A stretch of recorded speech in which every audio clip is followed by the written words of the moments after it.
அது 4.5 இன்ச்சு, இது 3/4. 3/4க்கு பாதி 4.5 எப்படி வரும்? கணக்குக்கு வந்து 7.5 இன்ச்சு வரும். 3/4னா 15. நமக்கு என்ன தெரியுது அதை பற்றி? வா 15 நம்ம சொல்கிறது 4.5 இன்ச்சு சொல்லுவோம். கல் மட்டும் 4.5 இன்ச்சு. சரி சரி. கட்டு பூச்சி எல்லாம் சேர்த்தோம்னா 7.5 இன்ச்சு வரும்.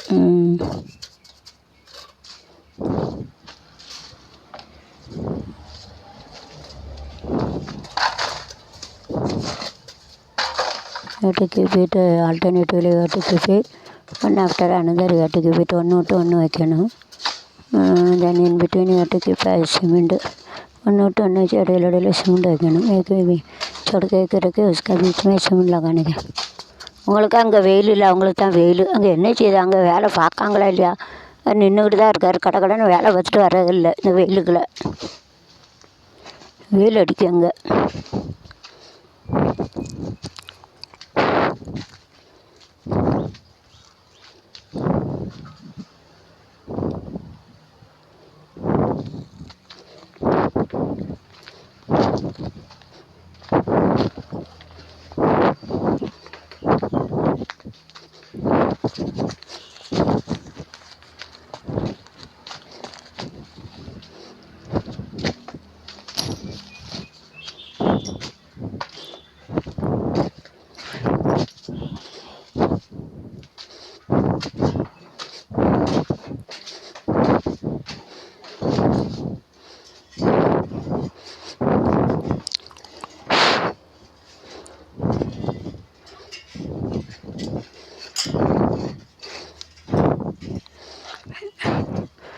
வெயில் அடிக்கி கடைன்னு வேலை பார்த்துட்டாங்க. அவங்க நல்லா நிழல்ல இருந்து வேலை பார்க்காங்க.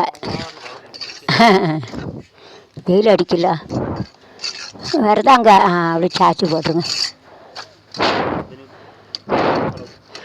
இல்லை ஆமாம் உள்ளே வச்சு இப்படி போட்டு 3 கொண்டு தானே போட்டிய? 3 கொண்டு. அதில் கொஞ்சம் சிமெண்ட்டு கூட ஊற்றிக்கோங்க.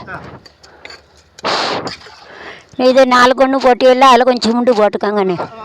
சிமெண்ட்டு இப்படி வேஸ்ட் ஆக்காதீங்க, நேருக்கு உறைஞ்சிருது. அது பெராட்டி கரைச்சானே இப்படி கரைச்சி வச்சுட்டிய. சரி அது உறைஞ்சிரும். இல்லை உறைஞ்சிருங்க. என்ன அதில் லேசாக பூசி விடுங்கண்ணே. என்ன இருங்க என்ன அதில் கொத்தனாரியா என்ன இருக்கு வருங்க. இங்கேருந்து பார்க்க தெரியுது வருங்க. ஆமாம் 4 வரைக்கும் பூசிட்டியல்ல.